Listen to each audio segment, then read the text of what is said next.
새벽에 우리를 도우시는 하나님 아버지를 바라오면서 다 같이 묵도하심으로 예배 자리로 나도록 하겠습니다.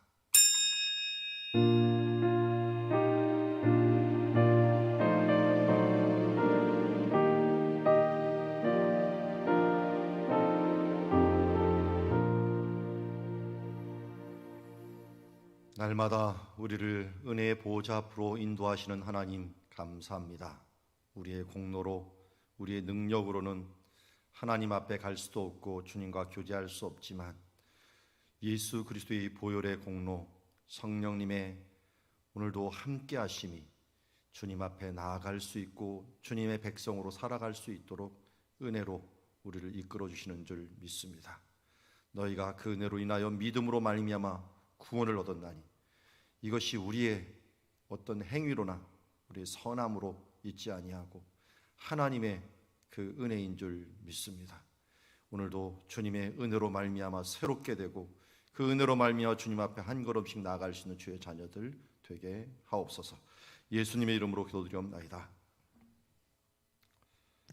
오늘 우리가 볼 찬양은 276장 아버지여 이제인을 함께 찬양합니다.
금요일마다 전도와 선교를 위하여 기도하고 있습니다.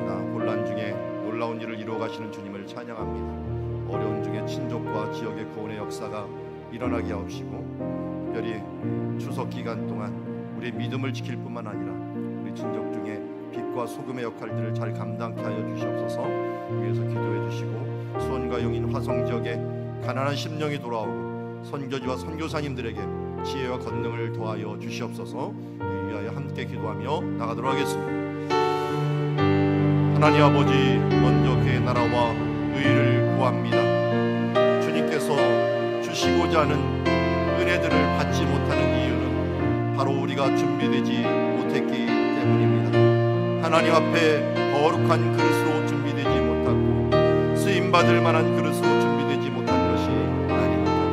하나님, 이 혼란 중에도 하나님께서는 놀라운 일들을 이루어 가시고 주님 그 중간기 400년 동안 준비하여 예수 그리스도가 때가 참에 이르신 것 같이 오늘도 이 코로나 기간을 통하여 하나님의 놀라운 역사를 이루어 가시는 줄 믿습니다. 어려움 중에 또 특별히 추석 중에 하나님께서 주님 우리 친족과 가까운 사람들에게 주여 빛과 소금의 역할을 감당할 뿐만 아니라 주여 우리 자신을 지켜 하나님께 영광 돌리며 주여 영혼들이 돌아오며 하나님 앞에 구원의 참된 역사가 이루어질 수 있도록 아버지 도와주시옵시고 우리가 맡겨진 수원 용인 화성 지역 가운데 하나님의 복음의 영향력을 미치는 건강한 그리스도인들 되게 하여 주시옵시고 선교지와 선교사님들에게 지혜와 권능을 더할 수 있는 구원의 역사를 이룰 수 있는 주의 자녀들 되게 하여 주시옵소서. 하나님 아버지 금요일마다 우리 전도와 선교를 위하여 기도하고 있습니다. 땅끝이 어디입니까? 우리가 이 주변이 지구를 한 바퀴 돌아 땅끝이 아니겠습니까? 주님 오늘 우리에게 주신 영혼들과 또 가까이 있는 모든 다음 세대들까지 하나님의 복음을 전하여 하나님 안에서 하나님의 백성으로 또 증인된 사명을 우리가 감당케 하여 주시옵소서.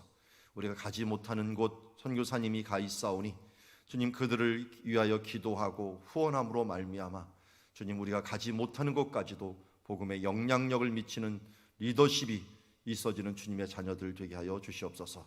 오늘도 우리에게 가장 좋은 것을 주시고 또 가장 선한 것을 이루시는 하나님을 감사드리오며 예수 그리스도 이름으로 기도드리옵나이다. 자, 오늘 우리에게 주신 하나님의 말씀은 사사기 20장 17절부터 28절 순서를 바꾸지 말자라고 하는 제목을 가지고 하나님의 말씀 보도록 하겠습니다. 한 절씩 교독합니다. 이 모든 백성 중에서 택한 700명은 다 왼손잡이라 물매로 돌을 던지며 조금도 틀림이 없는 자들이더라. 베냐민 자손 외에 이스라엘 사람으로서 칼을 빼는 자의 수는 40만 명이니 다 전사라. 이스라엘 자손이 일어나 베델에 올라가서 하나님께 여쭈어 이르되 우리 중에 누가 먼저 올라가서 베냐민 자손과 싸우리이까 하니 여호와께서 말씀하시되 유다가 먼저 갈지니라 하시는지라. 이스라엘 자손이 아침에 일어나 기브아를 대하여 진을 치니라. 이스라엘 사람이 내가 베냐민과 싸우려고 전열을 갖추고 기브아에서 그들과 싸우고자 하매 베냐민 자손이 기브아에서 나와서 당일에 이스라엘 사람 22,000명을 땅에 엎드렸으나 이스라엘 사람들이 스스로 용기를 내어 첫날 전열을 갖추었던 곳에서 다시 전열을 갖추니라. 이스라엘 자손이 올라가 여호와 앞에서 저물도록 울며 여호와께 여쭈어 이르되 내가 다시 나아가서 내 형제 베냐민 자손과 싸우리이까 니 여호와께서 말씀하시되 올라가서 치라 하시니라. 그 이튿날에 이스라엘 자손이 베냐민 자손을 치러 나아가매 베냐민도 그 이튿날에 기브아에서 그들을 치러 나와서 다시 이스라엘 자손 18,000명을 땅에 엎드렸으니 다 칼을 빼는 자였더라.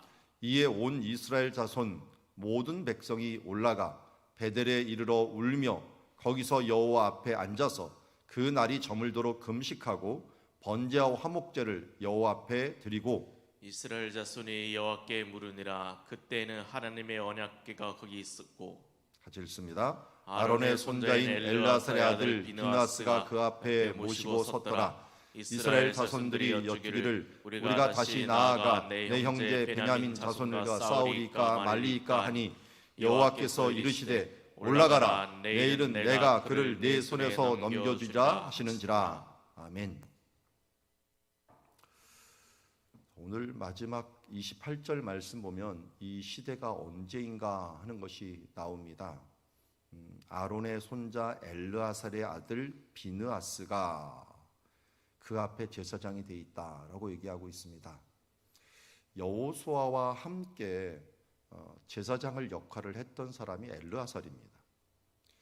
여호수아하고 같은 세대가 엘르아살이고 비느하스도 모압 평지에서 미디안 여인과 함께 잠을 자는 시몬의 족장 아들을 찔러 죽인, 그러니까 출애굽해 갖고 들어온 세대 중에 하나가 비느하스입니다. 물론 비느하스는 애굽에서 나오지 않고 광야에서 태어났죠. 그래서 광야에서 태어난 세대이긴 하지만 그래도 하나님의 요단강이 갈라지는 기적부터 시작해서 만나를 먹었던 세대입니다. 그 세대가 지금 살아있는 그 상황에서 베냐민의 이 끔찍한 일들이 일어난 것입니다. 기브아 시대의 죄악이 얼마나 급속도로 이루어졌는가 하는 부분들을 보여주는 장면이라고 할 수 있습니다. 은혜를 입은 것이 어제 같은데, 요단강을 가르고 들어온 것이 어제같이 눈에 선한데, 만나를 먹었던 그 세대가 일부는 살아남아 있는데, 그런데도 불구하고 소돔과 고모라의 그 죄악이 이스라엘 가운데 들어와서 정말 회개치 아니하는 세대가 돼버린 이 완악한 시대로 변한 것들이 어떻게 가능할까? 그럼 인간이라는 존재가 이렇게 빨리 부패할 수 있다라고 하는 것들은 우리 각자, 아니 나 자신을 보면 알 수가 있습니다. 은혜를 정말 빨리 까먹습니다. 악해지는 것은 순간이다 하는 생각을 가집니다. 우리가 경건으로 항상 날마다 나를 돌보지 않으면 여기는 사사시대, 이 기브아 시대를 호세아에서도 말씀하였듯이 가장 악한 시대의 표상으로 만들고 있는데, 그 시대가 비느하스라고 하는 사람이 살아있을 때였다라고 하는 저는 정말 놀랍게 합니다. 그러니까 사사기 20장이라고 했고 사사기가 끝날 때가 아니라는 거예요. 사사기는 시대 순위로 기록되지 않았어요. 그러다 보니까 악한 순위로 기록됐어요. 어떻게 보면 점점 악해지는데 마지막 악할 때가 어떻게 보면은 이스라엘 백성들이 들어오자마자 얼마 안 됐을 때가 가장 악한 시대를 지금 기록하고 있는 것을 봅니다. 물론 지리적인 순서대로 기록했지만 저는 이번 사사기를 보면서 이게 그나마 나은 것부터 악한 순서대로 사사기가 기록되지 않았을까, 이렇게 흐름을 보게 되었습니다. 그런데 그 악한 시대가 마지막도 아니고요, 초창기였다는 사실이 놀랍게 합니다. 가장 큰 은혜를 받은 사람들이 가장 악해지는 것들을 보면은, 예를 들어서 이런 거예요. 어떤 사람이 예수님 초상화를 그리고 한 10년인가 20년 지난 다음에 가룟 유다 초상화를 그리려고 모델을 구했는데 나중에 알고 봤더니 예수님 모델이 가룟 유다 모델하고 똑같았다는 거예요.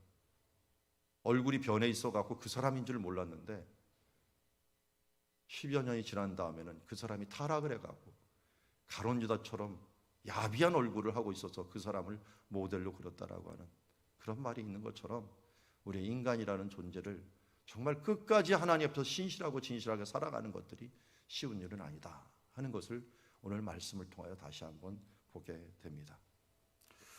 자, 우리는 이 사건의 전말을 계속 보고 있습니다. 베들레헴이라고 하는 남쪽이죠. 남쪽에서 북쪽으로 실로라고 하는 곳으로 가는 레위인이 기브아라고 하는 곳을 들려서 그 기브아에서 자기 첩이 강간을 당하고 유린을 당해서 결국은 죽게 됩니다. 죽으면서 그 첩을 실로로 데리고 와서 거기에서 그 첩의 시체를 토막을 내갖고 모든 지파에게 보내갖고 이걸 해결해 다오 하면서 얘기를 합니다. 원래 해결이 되려면 왕이 있으면 간단했죠. 그런데 오늘 사사기에서 계속 얘기합니다. 이것을 판단해주고 또 이 부분들을 해결해 줄 사람이 없었다. 왕이 없으므로 자기 소견에 오른 대로 행하였다. 그런데 분명히 각 지파마다, 유다 지파, 베냐민 지파, 에브라임 지파마다 장로들이 있었어요. 그런데 이 장로들이 제 역할을 하지 못하고 각기 소견에 오른 대로 살아가다 보니까 이런 일들이 나서 모든 사람들이 모였는데, 그때 군인이 40만이 모였고, 그리고 기브아에서는 베냐민 사람들에게 기브아의 이 불량배들을 해결을 해라, 이들을 끌어내 갖고 이런 악을 제하여라 라고 했는데도 불구하고 베냐민 사람들은 해결을 할 생각을 하지 않고 기브아에서 모여서 전쟁을 이제 준비하게 됩니다. 그들은 28,700명, 그 중에 700명은 기브아 사람으로서 이 왼손잡이이면서 물맷돌을 잘 던지는 사람이었다 하는 오늘 말씀을 하고 있습니다. 그래서 16절에 보니까 그 성 중에서 택한 700명은 다 왼손잡이라 물매로 돌을 던지며 조금도 틀림이 없는 자들이더라. 이걸 왜 얘기했을까요? 이 사람들은 원거리에서도 사람을 잡는 사람이에요. 그러니까 근접전을 하는 게 아니라 화살만큼 그만큼 돌을 던져서 정확히 조금도 틀림이 없다는 것은 다윗이 골리앗 잡듯이 사람들을 잡는 자. 그래서 고대 전쟁에 보면 시체들 가운데 많이 이 머리가 깨진 사람들이 많이 나와요. 돌이 날라와 갖고 머리가 깨지면 뭐 그 자리에서 쓰러지게 되는 거니까요. 그렇게 정확하게 던지는 사람들이 많았다. 그러니까 전사들이 많았다라고 하는 거예요. 거기다 또 왼손잡이 에훗이 있었잖아요. 에훗. 베냐민 사람이었던 에훗처럼 이들도 에훗만큼이나 정말 전쟁을 잘하는 사람이었다라고 하는 상징적인 의미를 가지고 있는 것 같습니다. 그러면서 베냐민 자손 외에 이스라엘 자손에서는 칼 빼는 수가 40만이었으니까 또 다 전사라. 이 전사끼리 지금 싸움이 붙어버린 겁니다. 어떻게 보면은 가나안 전쟁을 했던 사람들이 굉장히 많아요. 가나안 정복 전쟁을 했던 사람들이기 때문에 모두 다 전쟁에 익숙한 사람들이 굉장히 많았던 세대였습니다. 그런데 지금 내전을 가나안 전쟁을 다 끝낸 지 얼마 안 됐는데도 불구하고 내전이 벌어지게 돼버린 거죠. 그러니까 우리나라로 치면 정말 6.25 전쟁과 같은 독립전쟁 다 어느 정도 끝냈다고 하는데 이제 내부에 일어나는 이런 전쟁이 일어나는, 뭐 미국 같아도 마찬가지죠. 독립전쟁 후에 남북전쟁이 있는 것처럼 여기도 내전이 이제 일어나게 되는. 그러니까 이스라엘에서 내전 중에 가장 강력하게 일어났던 전쟁 중에 하나가 바로 또 베냐민이다. 근데 베냐민 사람들이 상대가 안 됐죠. 40만 대 2만 8천, 뭐 많이 쳐봤자 40만 대 4만 하더라도 이 10배가 되는데 이것도 안 되는 인원하고 전쟁을 하는데 어떻게 됐습니까? 그런데 18절에 이스라엘 자손이 자신이 있었죠. 왜냐하면 10배 이상의 인원이 있었으니까. 그러면서 물어보는 거 보십시오. 누가 올라가서 베델에 올라가서 하나님께 여쭙니다. 그런데 이 이스라엘 백성들은 어디에 있었어요? 원래는 기브아에서 옆에 있는 이 미스바에 모여 있었습니다.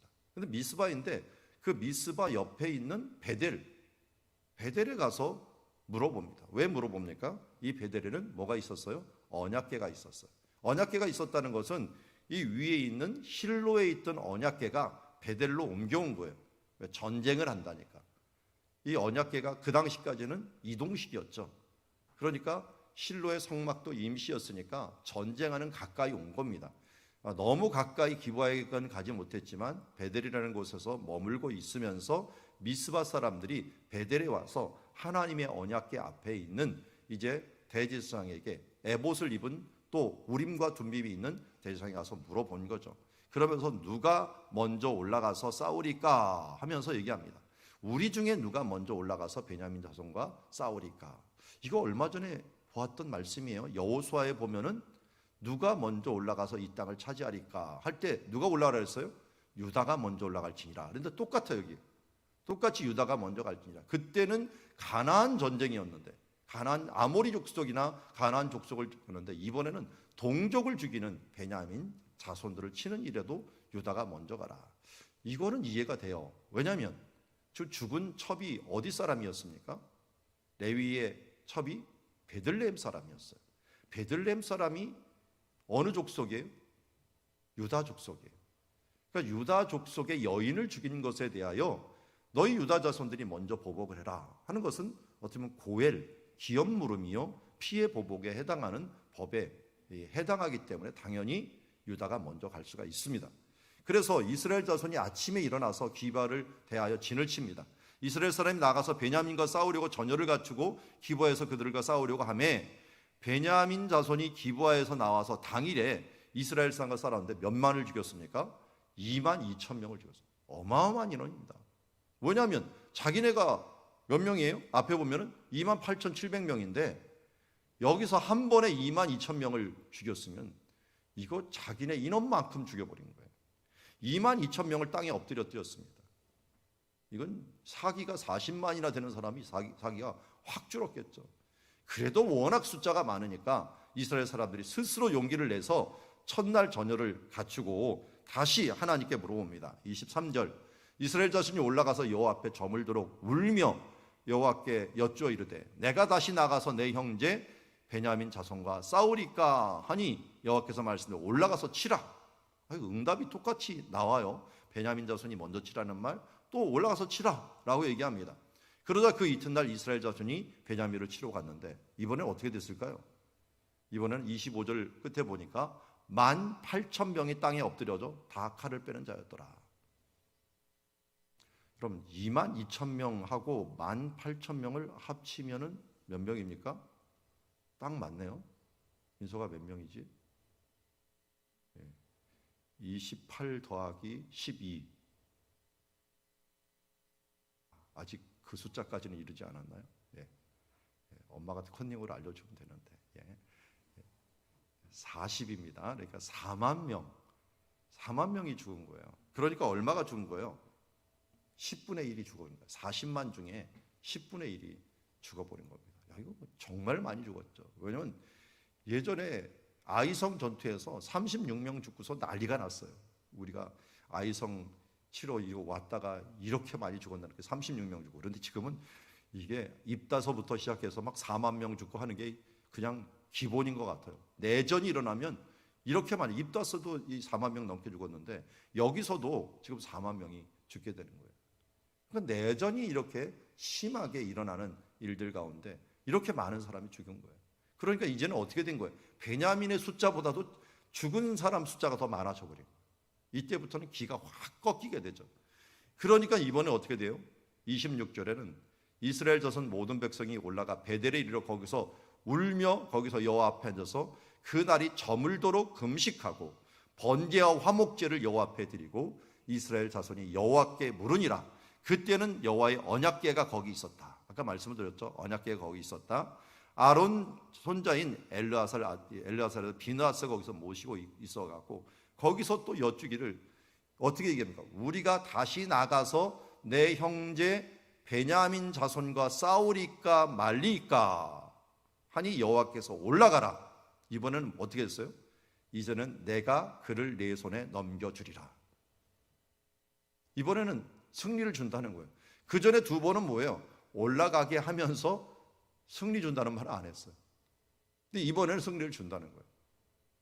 우리는 생각하기로 무조건 하면 하나님 뜻대로 하면 복 받을 거라고, 하나님 뜻대로 하면 승리할 것 같잖아요. 그 두 번은 하나님 뜻대로 했는데도 복을 못 받았다라고 하는 거예요. 그 왜 그런가 하는 걸 한번 정리해 볼게요. 자, 여기에서 지금 미스바라고 하는 곳에서 기브아까지 제가 한 재보니까 한 7km 정도 돼요. 7km 정도 되는데 군사들이 이제 7km 되면 1시간 이상씩 진군을 한 거예요. 진군을 해갖고 이 전쟁을 했는데 1차에서는 22,000명이 죽었어요. 2차에서는 18,000명이 죽었어요. 3차 이제 공격을 하려고 하는 거예요. 그런데 잘 보면 그들의 행동에 아주 모순이 많아요. 하나님께 기도하는 내용도 그렇고요. 그들이 처신하는 그 모습도 정말 문제가 많은 것은 이게 순서가 다 바뀌어 있어요. 잘 보십시오. 1절에 보면은 누가 먼저 올라가서 베냐민 자손과 싸우리까? 라고 물어봐요. 근데 23절에 보면 두 번째로는 다시 나가서 내 형제 베냐민 자손과 싸우리까? 이 앞에하고 두 번째하고 뭐가 달라졌어요? 먼저 누가 올라갈 것인가를 물어봐요. 근데 두 번째는 수식어도 좀 틀려졌어요. 내 형제라고 하는 말을 써요. 베냐민이 내 형제고 자손과 싸울 것입니까? 싸우지 말아야 됩니까? 라고 물어봐요. 싸워야 됩니까? 라고 물어본다고요. 세 번째는 아예 구체적으로 물어봅니까? 다시 나가서 내 형제 베냐민과 싸우리까 말리까? 이 표현에서는 싸우고 싶지 않아요. 지금 4만 명이 죽고 나니까 자신도 없어져요. 그러니까 시간이 가면 갈수록 이게 확신이 없는 거예요. 이뿐만이 아니에요. 자, 앞에 보십시오. 23절에 오면은 첫 번째 그 전쟁을 할 때는 어떻게 했느냐? 하나님께 올라가고 지금 18절부터 18절 하나님께 여쭈어 이르되 누가 먼저 올라가서 이거 올라가서 하나님께 여쭈는 게 나와요. 여쭈는 것만. 그런데 두 번째는 어떻게 돼요? 23절에 저물도록 울며 라고 얘기해요. 저물도록 울었어요. 그리고 26절을 보십시오. 세 번째는 어떻게 합니까? 우는 것뿐만 아니라 거기서 뭐 했어요? 금식하고 번제와 화목제를 여호와 앞에 드렸어요. 자, 잘 보면 이게 어떻게 돼야 되는 거예요, 지금? 먼저 해야 될 게 뭡니까? 세 번째 해야 될 게 다 먼저 해야 될 것들이에요. 우리 속담에 어떤 속담이 있냐면, 급하다고 순서를 바꾸지 말라는 것은 그 무슨 속담이 있죠? 급하다고 바늘 허리에 실을 묶지 말라고 하는 말이 있죠. 바늘 귀에다가 이걸 묶어야 되는데 이게 허리에다 묶는다고 되냐고요. 지금 순서가 바뀌어 있어요.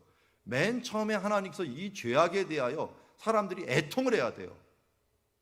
이런 일이 이스라엘에 일어날 수 있을 것인가? 이 소돔에서 일어나가고 소돔이 멸망했던 죄악이 어찌 우리 가운데 일어날 수 있는가 하면서 베델에 올라가고 울며 금식하고 번제와 화목제를 드리며 속죄제를 드리며 하나님 앞에 용서를 구하며 이 나라, 이 민족에 대한 이 위기에 대해서 기도를 했어야 돼요.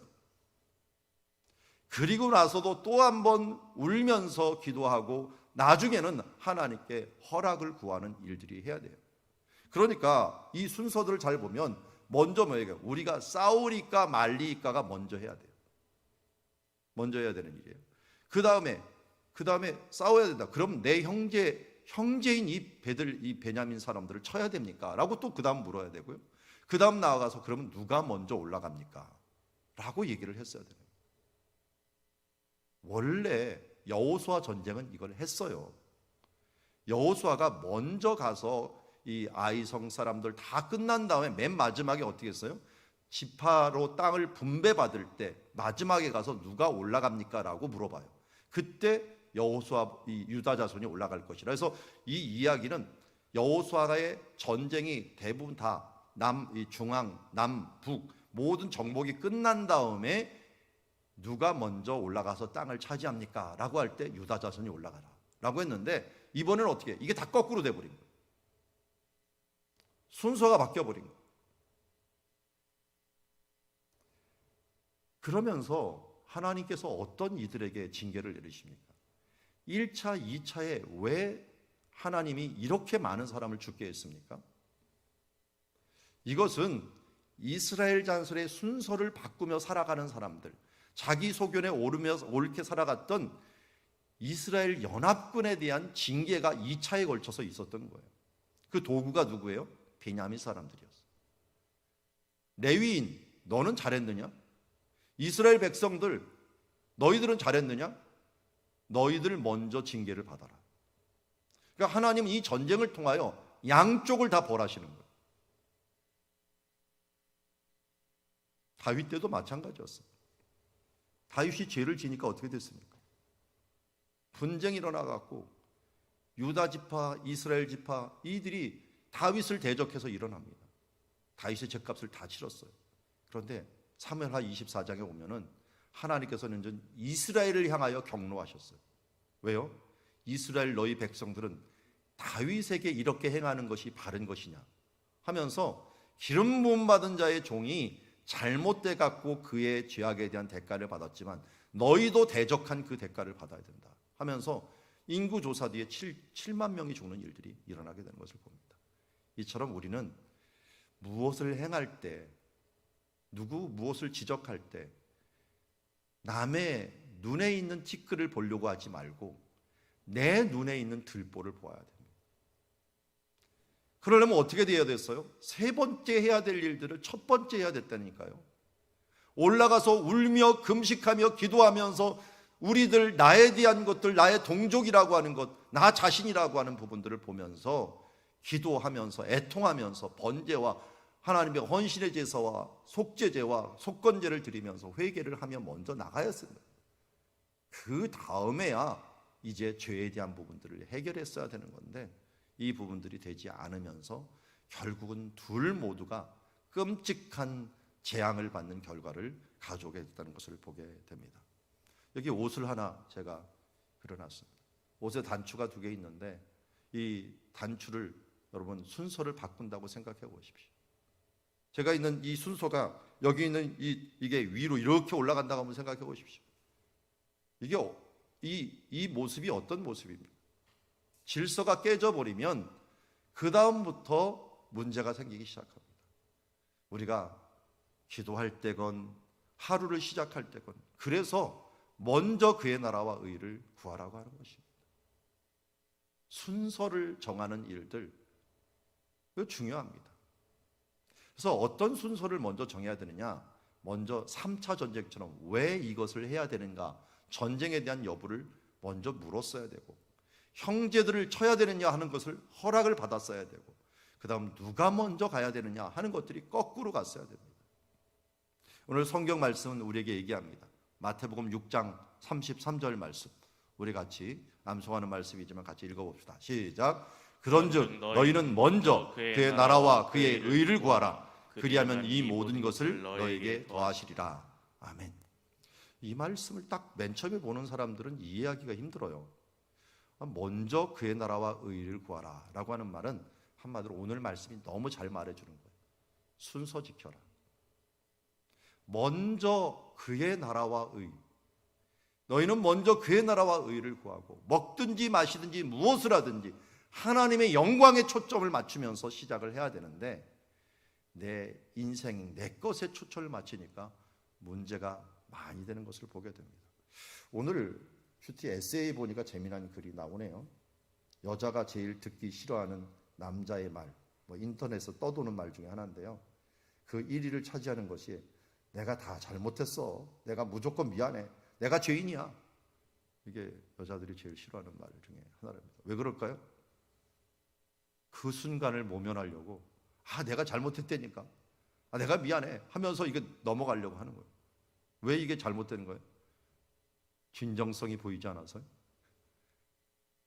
마음을 헤아리려고 보는 게 아니라, 헤아리려고 하는 게 아니라 그걸 그냥 모면하려고 내가 잘못했다고 그냥 말하는 거예요. 그런데 우리가 기도할 때 그렇게 자주 기도하지 않나요? 하나님, 죄인입니다, 나 잘못했습니다. 하나님의 마음을 헤아리려고 하는 게 아니라 그냥 잘못했다고 하고서 끝나는 거 아닐까요? 순서는 뭡니까?